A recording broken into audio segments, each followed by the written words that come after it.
Brendan Carr was using the old standards that his party has really not wanted anything to do with for our entire lives to now say we're going to punish these broadcasters who don't follow these old rules that everyone forgot about. FCC Chair Brendan Carr is changing the way business is done at his agency. From WNYC in New York, this is On the Media. I'm Brooke Gladstone. Earlier this year, CBS pulled an interview from The Late Show with Stephen Colbert for fear of triggering the FCC's rarely used equal time rule. We were told in no uncertain terms by our network's lawyers, who called us directly, that we could not have him on the broadcast. Driving this crusade to crush the liberal media is a lawyer on a letter-writing mission. One of the things that I find frustrating is that apparently we have people who think they are entitled to treat their shows like their private property rather than being responsive to their corporate management. It's all coming up after this. On the Media is brought to you by Progressive Insurance. Here's a helpful fact you might not know. Drivers who switch and save with Progressive save over $900 on average. Pop over to Progressive.com, answer some questions, and you'll get a quick quote with discounts that are easy to come by. In fact, 99% of their auto customers earn at least one discount. Visit Progressive.com and see if you can enjoy a little cash back. Progressive Casualty Insurance Company and affiliates. National average 12-month savings of $946 by new customers surveyed who saved with Progressive between June 2024 and May 2025. Potential savings will vary. From WNYC in New York, this is On the Media. Michael Owenger's out this week. I'm Brooke Gladstone. In late June, ABC began running some unusual ads. They were a call to action, and they sounded like this. The View has welcomed your favorite guests and covered the issues you care about for nearly 30 years.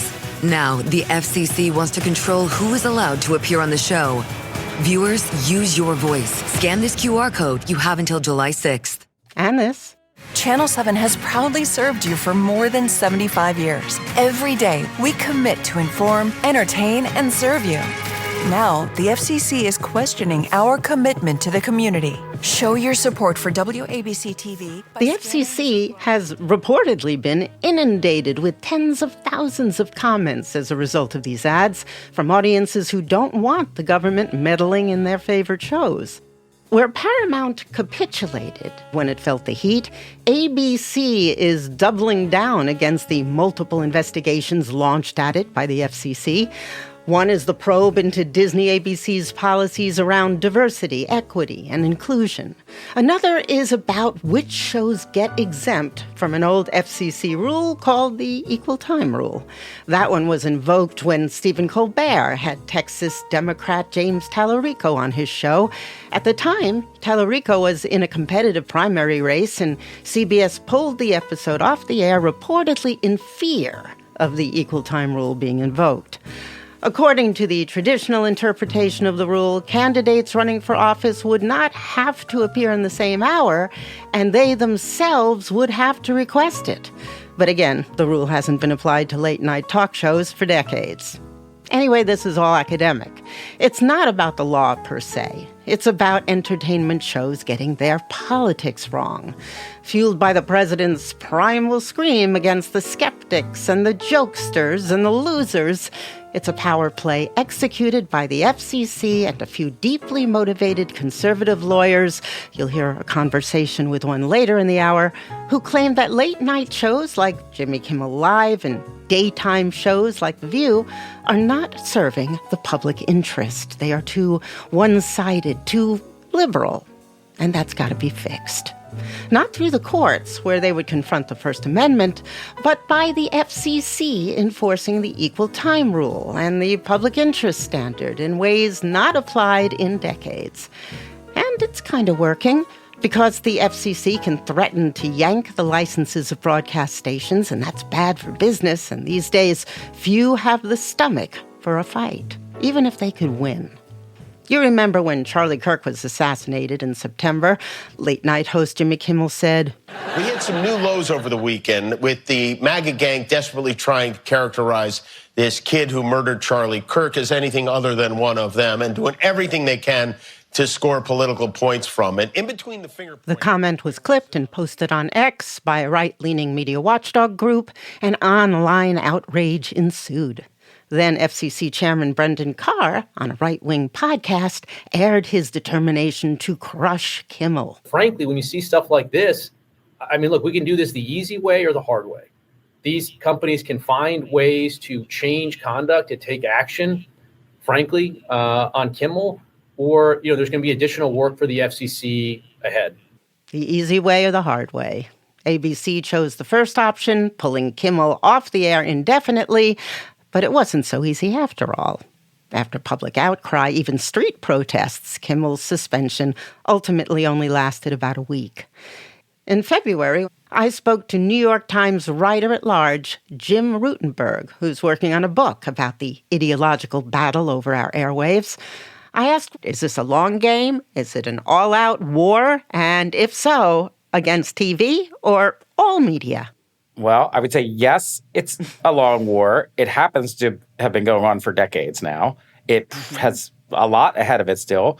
So yes to all, but yes TV. Why? Because TV and your medium, radio, unlike my medium, whatever we call the New York Times these days, is regulated by the federal government under the FCC. The FCC has some power to punish broadcasters, to hold them to certain old-fashioned standards, known as the public interest standards, to be balanced and fair. Brendan Carr was using the old standards that his party has really not wanted anything to do with for our entire lives, to now say we're going to punish these broadcasters who don't follow these old rules that everyone forgot about. Right. They haven't been enforced. Exactly which rule is he trying to revive? It's questionable whether he's properly reviving anything that exists quite the way he says it does. But the public interest standard dates back. I'm sorry to do this to you and your listeners, but we got to go back to like the 1920s. Love that period. I do too, nerd alert. And in that period, the country was grappling with this powerful new form of media. Radio, it was like nothing that had come before because it could reach so many millions of people. It had this power to influence that the printed word really couldn't match. And they decided, we're going to give you licenses to use our frequencies, but in return, you have this incredible new power. It needs to be used responsibly. The industry wanted that because it was chaos. Anyone with it set up from the hardware store could get onto radio, so it was a mess. And then over the decades, very, very specific stipulations rose up for what it meant to be serving the public interest. Are you offering certain kinds of news program? Are all sides getting their point of view across on your airwaves? Are you offering children's program, et cetera, et cetera? It moves on to TV. And it's in the Reagan era where the Republicans say, we really don't like this stuff. They get rid of some of the more powerful parts of this. Then after the Reagan era, no FCC commissioner made a habit, certainly not a habit, of enforcing these standards. Now, it was FCC Commissioner Mark Fowler that got rid of the fairness doctrine, right? Which is different from equal time, and we often get them confused. But that opened up the way for Rush Limbaugh to breathe new life into moribund AM radio, start an enormous new industry, and led ultimately to Fox. It really enabled the entire conservative infrastructure to blossom. Podcasts would have never fallen under those old standards, but a template was set. You mentioned the equal time rule, which Brendan Carr brings up a lot. There, even to this day, is a rule that if you are a broadcaster, your local station in your town, radio or TV, and you have an entertainment program, not a news program, and you invite the local candidate on who's registered for office, and you're not news, by the way, I'm going to stress entertainment, you have to give the opponent the same amount of time with similar prominence on your station. That's still around. But even though that law is still around, it's only around election time that you can even invoke it. There is indeed a window. There are broader versions of it that get a little bit outside of elections. He's trying to apply here, but they have different restrictions that make it hard. He's tried to conflate some of this with news distortion, another public interest provision that you can't stage news, you can't fake news. A very hard case to make. You have to prove that a conspiracy goes all the way up to the top of the network and the station. He's tried to bring that in. So some of these things, you're right, they're really circumscribed. The prescriptions are tighter than he lets on, but he's expanding them to the common sense, what you'd think if you heard it on the street. Well, they're supposed to be fair. That's not fair. It's that kind of way of addressing a much more complicated issue. So let's get back to this war against the media or against television here. Trump watches a lot of TV. He's tried all sorts of ways to bring mainstream journalism in general to its knees, but the use of government power is a new twist. You've observed that Nixon tried it but couldn't pull it off because too many people saw the danger there. So Trump picked Brendan Carr to use the FCC to apply power where they can, right? You would see Trump in his first term say, take their license away, take their license away. And like Nixon before him, he had public servants who weren't willing to do it the way he wanted to because they didn't see a legal path to really do it legitimately, including Trump's own FCC chair, Ajit Pai. Now, Brendan Carr was at the FCC then, worked closely with Pai before he became a commissioner himself as a lawyer. But Brendan Carr is not going after the networks. NBC doesn't have a license, but its stations do. And if you start threatening to pull a license from NBC in a market that's important to it, in a market where it may own the station, that hurts the whole network's revenues. It's disastrous. Whether he can legally really do it is one thing, but the threat itself carried a lot of power. You spoke with Daniel Suhr, the president of a small legal group called the Center for American Rights, or CAR, like Brendan Carr, only he has an extra R. You laid out how the Center for American Rights has been creating the legal logic for Trump's ferocious new FCC since before the 2024 election. And a core tenet is simply the media is biased, full stop. Yes. But interestingly, Daniel Suhr says, hey, I'm a conservative. I've always thought the media is biased. Here comes Trump in the election. And the thing that really caught his ear was there was a debate on ABC News, the only presidential debate between Trump and Harris.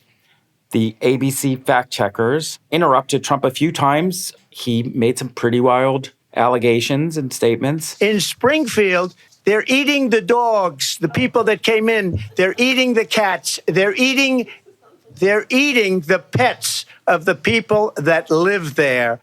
Harris was not fact-checked the same way. Trump said afterward, this is 3 against 1, the two moderators and my opponent against me. When you looked at the fact that they were correcting everything and not correcting with her. They're a news organization. They have to be licensed to do it. They ought to take away their license for the way they did that. Someone take their license away. So Daniel Suhr looks at these old cases and he says, okay, I see how this could work. A lot of these rules are still on the books. The fairness doctrine may be gone, but there are all sorts of other provisions that we could try to apply here to bring a complaint. And it was very eye-popping because, I've been writing a book for years about this long fight. And so the minute I saw those complaints get filed, I said, wow, this is out of the blue. No one has done this in a really long time in this concerted of a way. Because what Daniel Suhr did was he filed a bunch of complaints right off the bat in the fall against every major network. Like what? When 60 Minutes interviewed Kamala Harris, very close to the end of the campaign. And Trump complained about the editing. There was an investigation. It turned out there was nothing wrong with the editing. But Paramount, the owner of CBS, gave him $16 million anyway. And that's important. But as this was all happening, Paramount was trying to sell itself to Skydance. And while they're pursuing this deal, this complaint against 60 Minutes that doesn't go away with Trump's settlement of that lawsuit is dangling out there. And Brendan Carr says, while that complaint has not been adjudicated, I can take it into account because guess what? I, Brendan Carr, have a say about whether this deal can go through because Paramount owns television stations. So Paramount, I'm going to want some things. Then Daniel Suhr gets involved in this process as an outside group, makes filings declaring we want a news ombudsman who will judge the network for bias. And so you get a deal, but with these provisions and the new Paramount, the new owners, the Ellisons agree to all of them. That is basically unheard of. Suhr filed this complaint on the basis that anyone with a broadcast license has to serve, quote, the public interest in convenience and necessity. But as you've said, this prescription has never been applied to news or debates before. The way that this provision works is government, we don't want to be involved in news. We have a presumption of good faith. This has been kind of codified through legal decisions. But the upshot is we have faith that journalists, when they do the news, they do their jobs responsibly. It might not be perfect, but we as the government really can't get involved here. And what Daniel Suhr says is they should not be exempt from these rules that apply to entertainment shows. They do not deserve that presumption of good faith. Biden's FCC dismissed complaints against ABC, CBS, and NBC that were filed by Suhr. Yes.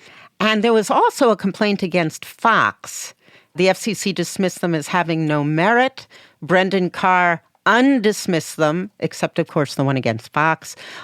What have legal experts told you about the strength of Daniel Suhr's legal arguments? Other than Daniel and Chairman Carr, I've yet to find a legal expert who said this is a really good case here. Mind you, because these things have not been litigated in this way in so long, you're talking to people who haven't even thought about this stuff in like decades. But anyway, regardless, you don't find many people giving Daniel Suhr a ringing endorsement outside of the FCC chair and like-minded individuals. Coming up, the legal basis for all this may be weak, but for now, one determined lawyer glides from victory to victory on a magic carpet of complaints. This is On the Media.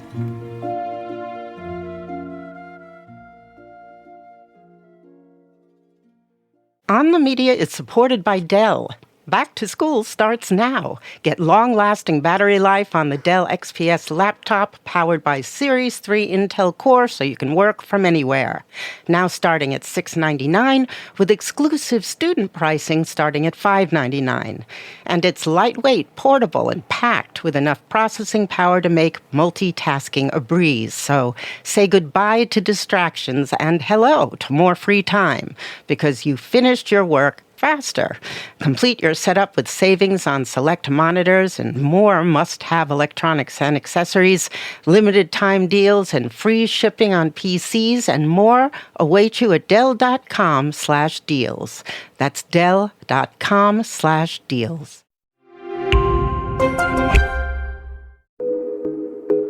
On Consider This, NPR's afternoon news podcast, we cover everything from politics to the economy to the world. But every story starts with a question. At NPR, we stand for your right to be curious, to make sense of the biggest story of the day and what it means for you. Follow Consider This wherever you get your podcasts. This is On the Media. I'm Brooke Gladstone. We're listening to the interview I did with the New York Times' Jim Rutenberg earlier this year. In the course of his reporting, he spoke to Mark Fowler, Ronald Reagan's fairness doctrine destroying FCC chairman and a Trump supporter. His reaction to what's going on now was surprising. Yeah, Fowler was basically beside himself. And anyone who paid attention at the time or has gone back and studied that period would be shocked at this in general, because the Republican Party made such a point of abandoning the fairness doctrine. When it came to media, it was one of the most foundational things in Republican orthodoxy, and Mark Fowler is the avatar of that. And though the fairness doctrine is still gone, these public interest provisions, are being used in the ways that he always opposed. And I said to him, actually, well, what about these public interest provisions? Why didn't you get rid of them? And his point was twofold. He said, for one thing, the public interest provisions are in the actual law. The fairness doctrine was an FCC policy. He had power there. But he also said he didn't think that someone would try to use the surviving provisions quite in this way. Fowler told you that in Carr's hands, the public interest rules had been transformed into a, quote, made-to-order jawboning instrument. That's a term of art that implies government pressure on media? Yes. It came up a lot in the Biden years when conservatives complained that the Biden administration was pressuring the social media platforms, which can do whatever they want with content, but was pressuring them to censor conservative speech, especially when it came to COVID or election denialism. The government cannot force the platforms to censor speech. It's not allowed because of the First Amendment. But jawboning coerces the platforms into censoring so that the government gets what it wants regardless, where it couldn't legally really ask for it. So when Ted Cruz, who's been talking about jawboning and working up legislation dealing with social media, sees the Jimmy Kimmel imbroglio unfold, he's really bothered by it. He likened Chairman Carr, the easy way or hard way line. Cruz likened it to a mobster in the movie Goodfellas. A mafioso coming into a bar going, "Nice bar you have here. It'd be a shame if something happened to it." It's fine to say what Jimmy Kimmel said was deplorable, it was disgraceful, and he should be off air, but we shouldn't be threatening government power to force him off air. That's a real mistake. So what he was doing there was really defining this too as jawboning. And this legislation he had been working up against the platforms, which was very much in keeping with a unified MAGA theory of the case on speech, now it was applying as well to the Trump administration. And other people within the GOP stand with him? Rand Paul, maybe that should be no surprise, very libertarian-leaning Republican senator. But John Thune, the leader of the Senate Republicans, was there with him, not nearly as outspoken. And then you even had some podcasters, Ben Shapiro, Joe Rogan, he's kind of his own thing. Yeah. He didn't like it. And part of the argument went, you do this now to a Kimmel, and when a Democratic administration's in, they're going to do it to us. But it hasn't dissuaded Carr or Trump or Suhr. Not in the slightest. As we speak, the FCC has told the show The View that runs on ABC, we're watching you for violations of the equal time rules you have candidates on. So they are full steam ahead on this. Brendan Carr explained to you that part of this is a broader symptom of a realignment. Republicans who are close to being what he called fundamentalist libertarian were in the past, and the future was about government power in the public interest. That's how he put it. And Suhr said something very similar, right? Daniel Suhr put it this way, which was, hey, as conservatives, we love the free market. But when it comes to television, the free market is not helping us. It's all become liberally biased, which is not fair. But the free market was supposed to give the people what they want. But now the argument is the free market is not, so we are going to use the power of the administrative state. They don't say that, but that's what this is, to correct this imbalance that the market has allowed. We did a whole series about Leonard Leo, a leader of the Federalist Society. He was deeply involved in Trump's picks for judges and especially high court justices. Now Leo is deep into a campaign to take back what he considers the liberal capture of American culture. Does he figure into this? Daniel Suhr had worked at the Federalist Society. When I asked Daniel about these adjacencies with Leo and Leo's new work on culture, what he said was, yeah, absolutely. I am fully supportive, and I'd like to think that my effort helps his. Because what Leonard Leo wants to do ultimately is bring more family-friendly, patriotic, and faith-based programming to television. And in this definition of the public interest, that kind of programming would fit it where Jimmy Kimmel wouldn't. And so what Daniel's very open about is I hope that this clears the path for more of that kind of content on TV. You wrote that Trump, since his earliest days running for president, has demanded that the FCC punish the networks for his perceived mistreatment by stripping them of their licenses. Is this a realistic threat? So much has to happen to take away a license. Even if you look back in history, look at the times when licenses were taken away and politics had anything to do with it. Whatever the political charge was of bias or what have you, it was mixed in with serious charges of corruption, lying to the FCC about things, part of a whole kit and caboodle. What's Suhr's end game? He's very open about his end game. It has to do with media consolidation. We have to go back to the Kimmel situation. If you'll recall, Jimmy Kimmel says his thing. Brendan Carr says his thing. Easy way or the hard way. The first suspensions of Kimmel come from two major television station groups. One is called Nexstar. They own a lot of stations. Let me guess. The other is Sinclair. The other is Sinclair. Now, not only are both led by conservatives who are perceived as Trump-friendly, but both are also in the market to buy many, many more television stations. And Brendan Carr will be in charge of that. So they want to keep him happy. But their purchase of those television stations, new twist, would require a change in regulation. Because of those old rules about what television could do, both of those companies have caps on how many Americans they're allowed to reach of 39%. The idea is you don't want them owning too many stations. They'll have too much power. Now, it's very old-fashioned now in the internet era, but it exists still. And they want that cap lifted. Brendan Carr wants to do it. Daniel Suhr wants it to happen. And why is that? Because if those stations that have shown that they will play along with Brendan Carr and the Trump administration on things like Kimmel, if they're bigger, they can bring more pressure to bear on the big networks to not show Jimmy Kimmel or to let them suspend more programming that gets them in trouble with the FCC. Maybe it's David Muir's 6:30 newscast, by the way, a very highly watched program in this country. It wouldn't be a big stretch for them because they're conservative to begin with. They'd be doing precisely what they want to do. Moreover, we've seen lots of waivers given. There was one given to Rupert Murdoch. A lot of times they can just skirt these laws. That's absolutely objectively true. But it gets more complicated than that with the way that their relationships work with ABC. They like their ABC affiliation. They like their network affiliations in general. Why, most of all? Believe it or not, football. Football is the driver of all things television. Every station that has football makes a lot of money.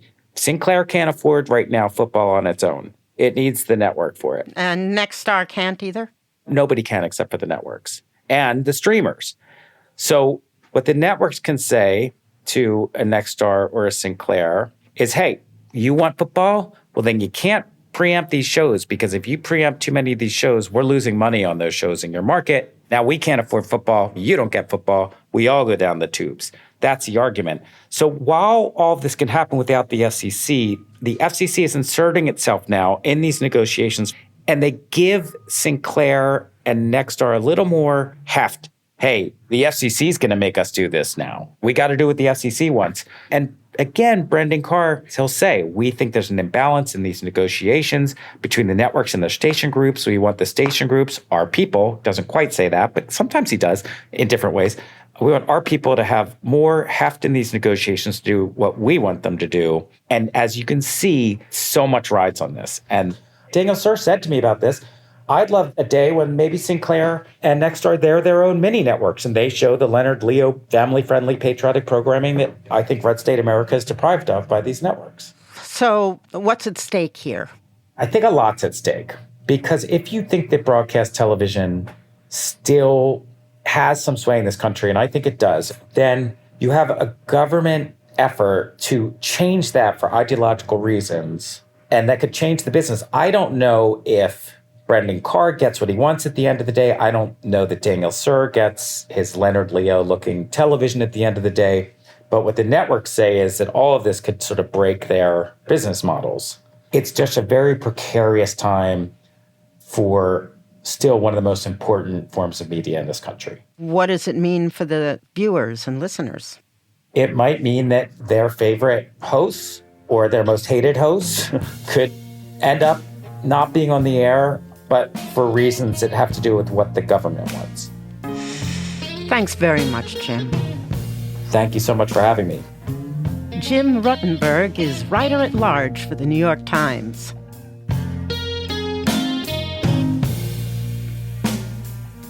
Coming up, Daniel Suhr, in his own words. This is On the Media.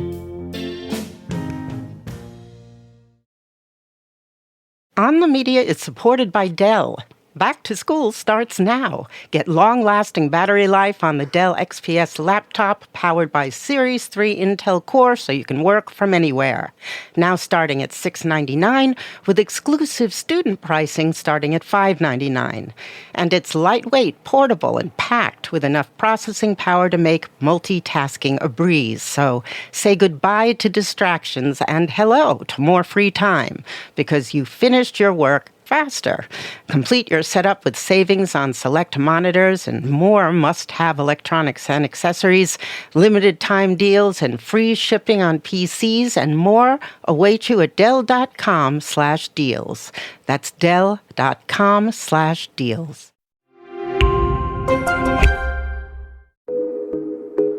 On Consider This, NPR's afternoon news podcast, we cover everything from politics to the economy to the world. But every story starts with a question. At NPR, we stand for your right to be curious, to make sense of the biggest story of the day and what it means for you. Follow Consider This wherever you get your podcasts. This is On the Media. I'm Brooke Gladstone. So as we heard, Daniel Suhr, the president of the Center for American Rights, has been a driving force behind bringing to account broadcasters who fail to serve what he sees as the public interest. When I spoke to him in February, it was around the time that CBS had undergone major changes on air and in its leadership. Thrilled about that fact over here, by the way. In fact, it's largely because of you. You helped craft the decisions that have changed CBS. So congratulations to you. You've been extremely influential. Thanks. You're welcome to say that on air. Don't edit that part out. If, as you say, half the country feels insulted by late-night TV, in fact, you say it's why their ratings are in the tank. Anyone insulted by late-night TV can find a vast number of alternatives. Even those watching the Super Bowl could find an alternative halftime show. There's no discussion currently of extending regulation to cable or digital. I know that. Those are media dominated by the far right. If this is really about fairness, maybe you should be lobbying to have the government imposing rules there too. That is how you would best achieve your aim of fairness and balance. Go in and meddle in all the platforms. I do think that broadcast news and broadcast entertainment continue to play incredibly important roles in our culture. And in fact, that I think reflects two things. One is the decline of newspapers that has created a vacuum that has made broadcast and visual media more important. And then secondly, I think as our culture has evolved over time, more and more into a visually driven and a video-driven culture, that has increased the importance of video-based news, which is what we see on broadcast TV. Network news is not dominating the national discussion these days. That is happening far more on cable and even more in the digital realm. Podcasts, which have audiences frequently far greater than network news, the top people there, too, tend to be far right. You've mentioned what a great audience Greg Gutfeld has over at Fox. You say, why is it that this guy has such a big audience? It's because people are turned off by the network news. Well, in that case, the network news will die of its own stodgy set of standards that it's lived by all this time. And late-night TV, as you've said yourself, don't have great ratings either. So why can't you let the market work, as was the Republican ideal in the past? The importance of the newsroom is, I think, essential to answering that question.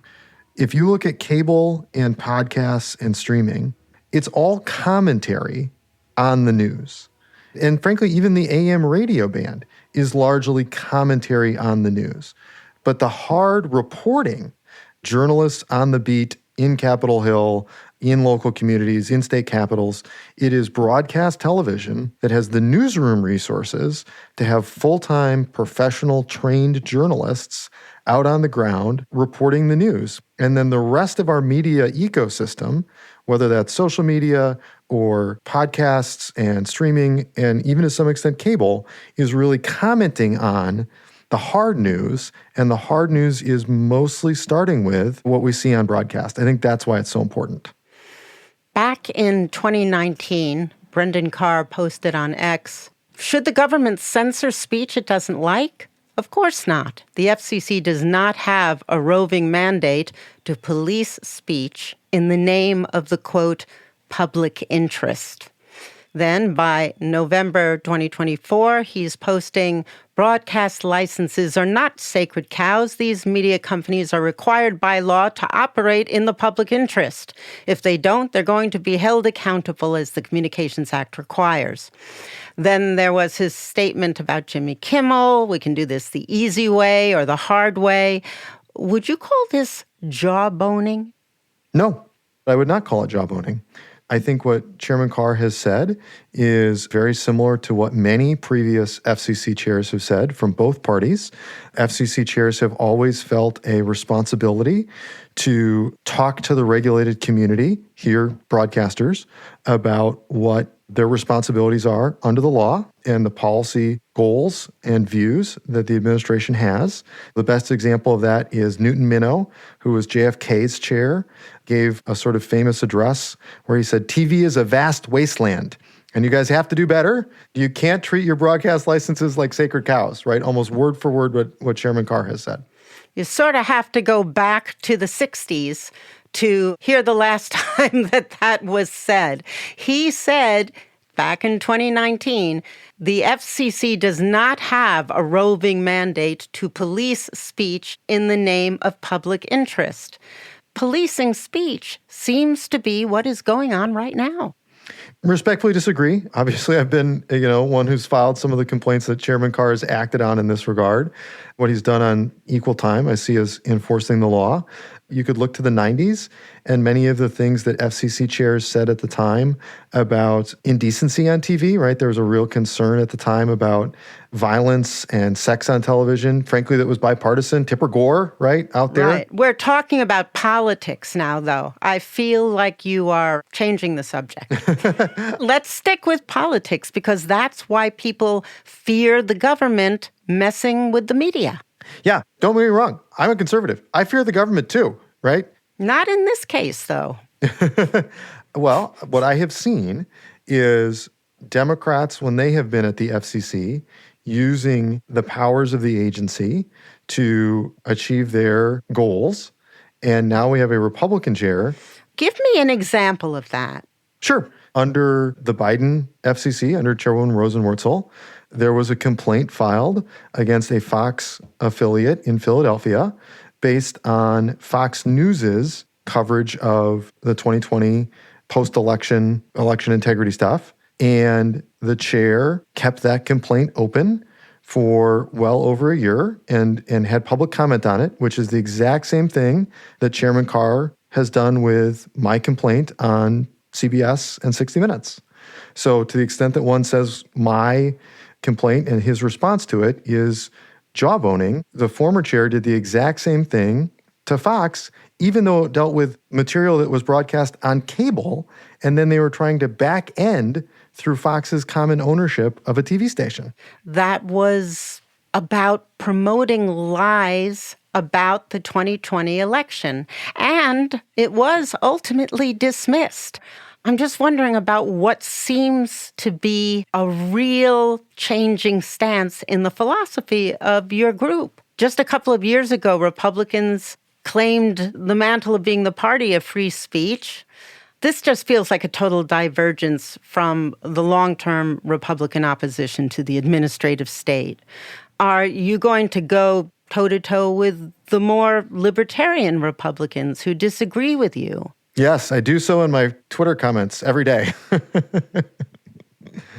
I don't agree with many of my libertarian friends on this. I agree with them on lots of other issues.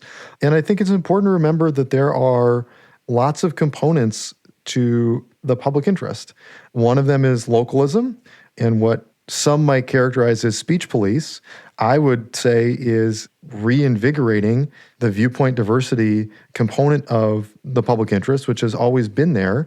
And it's not that we're censoring any individual speech, it's that we're saying across the board, we need to ensure that companies and networks and programs are giving lots of views a fair airing, and that's not been happening of late. But not on AM radio. Yes, and we'll have to respectfully disagree on how we think of AM radio. So the free market is great, except when it isn't, right? Well, the free market is great, except when there's a breakdown in the market, and that's what we have in broadcasting. The free market is great in virtually every area, but the one in which it seems conservative interests are not being well served. Yeah. So in the case of broadcast, the market is limited by the amount of spectrum that's available. that used to be the only way people communicated. Now it's just one in an enormous kaleidoscope of ways. People talk to each other one-on-one, one to many, many to one. Great use of the word kaleidoscope. And yes, the FCC was created to deal with the responsible use of a limited resource. And our airwaves are still a limited resource, but they are far from being the sole resource that Americans have access to. Yeah, don't disagree. In fact, in many ways, that's why I think we need to address the national TV ownership cap, is because broadcasters are competing with streaming and digital for advertising dollars.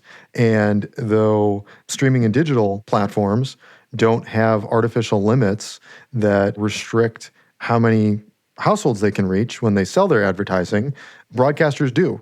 And you're supportive of lifting national television ownership caps and allowing local broadcast ownership to grow. I am. Why? So I look at the media landscape right now, and I see NBC, ABC, CBS, and I would include PBS as really dominating over their affiliates, and especially with the big three corporate national networks, that the affiliates are not given a lot of discretion about the program they can carry. They are contractually bound and punished when they preempt programming that they feel like is not in the interests of their community. Really, all the power to determine what goes on the airwaves is at the national network level. And the locals are really limited to a couple high school sports games and the local news. Local news is much more influential than national news. 100% agreed. And more highly viewed. Absolutely. But if you're talking about Sinclair and Nexstar, the biggest owners of broadcast stations, they're both conservative. So what you're really proposing is the creation of networks that are closer to your own political perspective. Yeah, I'd be thrilled with that outcome. That seems to be counter to what you've been saying, though, about fairness and balance in a non-ideological way. It's exactly what you said, Brooke. Network news has relatively low trust ratings. Local news has very high trust ratings among the American people. And the networks, they don't mess with those. So what's the problem? I don't think it is a problem. That's why I want more local news stations that are being run effectively by these companies. I think these companies are doing it right. These national affiliates ultimately will own more stations than the networks have affiliates. Yeah, I think they're doing a great job, and companies that do a great job should grow. And they would be going into neighborhoods that don't necessarily reflect the political or cultural predilections of the owners, and then you're back where you started. Only this time, the leaning would be conservative as opposed to liberal. Yeah, and in that world, I think it would look a lot more like the AM radio band. God forbid. The AM radio band is not diverse. I think it's a lot more diverse than network news. So you say that Sinclair would produce programming that is more reflective of many Americans' values than the networks currently provide. Sinclair has certainly been called out for imposing on their own affiliates changes in their news broadcasts. That's happened again and again. Yes, I think that's a legitimate point, right? One of the things that I find frustrating about Colbert is that apparently we have people who think they are entitled to treat their shows like their private property rather than being responsive to their corporate management. But I would say in general, we see these companies producing content that people want and that they have solid trust of the American people. And companies that achieve that, I think we should reward and allow to grow. Sinclair and Nexstar are always changing places over which is the nation's top broadcaster. But back in 2018, it was Sinclair who was number one. And it was forcing its anchors to read a promotional script that warned viewers about, quote, fake news on other stations and media. Hi, I'm Fox San Antonio's Jessica Headley. And I'm Ryan Wolf. Our greatest responsibility is to serve our Treasure Valley communities, the El Paso, Las Cruces communities, Eastern Iowa communities, Mid-Michigan communities. We are extremely proud of the quality, balanced journalism that CBS 4 News produces. But we are concerned about troublesome one-sided news stories plaguing our country. The sharing of biased and false news has become all too common on social media. The sharing of biased and false news has become all too common on social media. This is extremely dangerous to our democracy. This is extremely dangerous to our democracy. This is extremely dangerous. Sinclair has often meddled in the news of its own affiliates trying to serve their own local communities. And that's okay with you? I don't see that as being particularly different from the way a lot of networks run right now. I would point out that when that last happened, in a way that drew national attention, it was Senate Democrats attacking Sinclair for news distortion, which is the same doctrine that I used with CBS, and everybody said was antiquated and outdated and unconstitutional when I did it. But everybody seemed okay when Senate Democrats did it to Sinclair. And you think it's okay when Sinclair does it, but not when NBC does it? I think you have to take each case on its facts. What is your end game, Daniel? Is it to entirely remake television according to a particular definition of fairness? Yes. My hope is to get back to an actual fair and unbiased presentation of information. I think our democracy gets distorted when news is consistently slanted in one direction, when one party's candidates enjoy overwhelmingly lopsidedly an advantage on entertainment programming. I think our democracy is in danger when most Americans don't trust the national news. And so the question is, how do we move back to a society where we see that kind of trust restored? And one option, I think that you laid out, is we don't. We just see the networks go the way of the dodo. I don't think that's the way it's going to have to be. With different management, different leadership, the networks could move back to fact-based, unbiased news and a diversity of entertainment programming that appeals to all Americans. And if they did that, we would actually restore the American people's trust in the news and the networks. It's just a choice the networks have to make. And there are certain tools that we have as advocates to push them in the right direction to make that choice. I think we just have a fundamental disagreement on what fact-based means. Yes. And what is the responsibility of journalists to ensure that they aren't engaged in allowing the public to be lied to. I think the reason, though, that we have so little trust in media is because many of what I will call my people, many conservative or Republican or red state people, for millions of Americans, they look at the national news media's failure to cover President Biden's cognitive decline. They look at the Hunter Biden laptop. They look at COVID-19, and they feel lied to. COVID-19? Yeah. I know. Yes, Brooke, I know it's going to sound crazy to you, but like they look at how the social media companies and the White House were suppressing their views about the efficacy of masks or about returning children to school at a particular time. They look at that experience and they feel lied to. Maybe they're wrong, but they do. And so they see a pattern where each of what they perceive to be a time that the media lied to them, they always help one political party. And that's why the trust is gone. So what's next on your list? The View, Seth Meyers. The attack on Jimmy Kimmel kind of fizzled. In credit to Seth Meyers, he made an intentional choice not to feature politicians as guests. I will credit him with that. In terms of what's next, one, I think our country needs to figure out what the future of NPR and PBS look like after congressional defunding.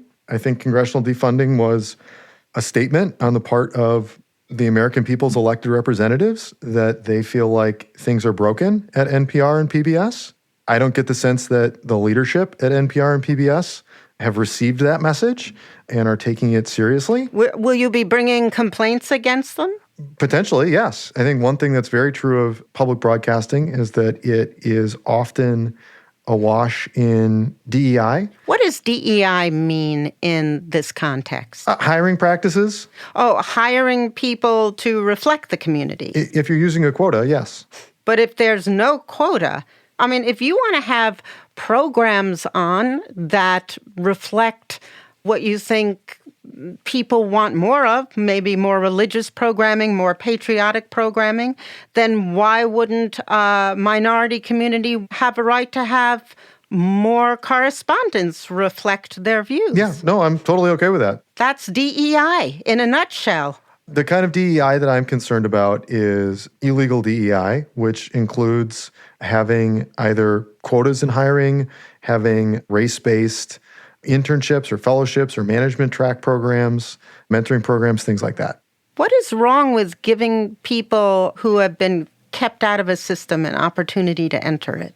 I don't think anything's wrong with that. I think it's whether or not you do so based on membership in a class, race, or whether you do so by looking at people as individuals. But you're talking about classes of programming that reflect the interests of individuals. Who makes those programs? Who makes the evangelical programs but evangelicals? Who makes the programs that you feel are not being produced now, but people who reflect or embrace those identities?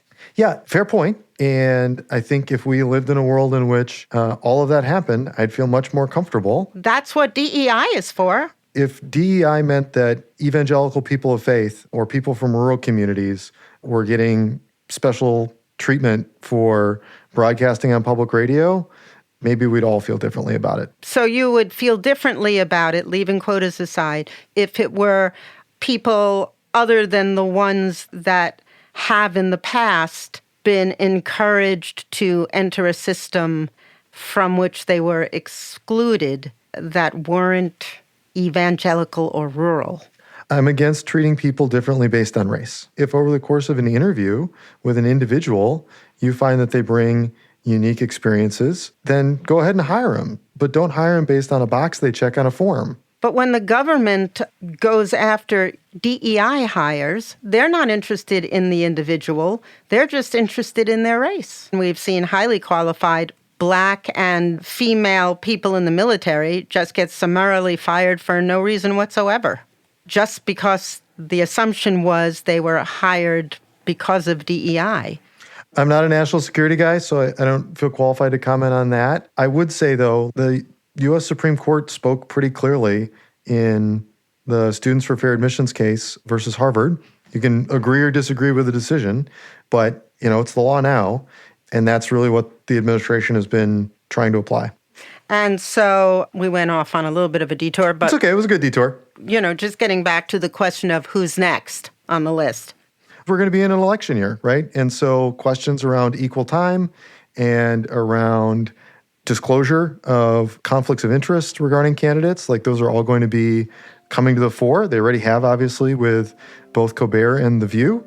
And so the other thing that we'll be really active on is monitoring stations' compliance with their legal obligations in an election year. Well, we'll see. We will. It's going to be interesting.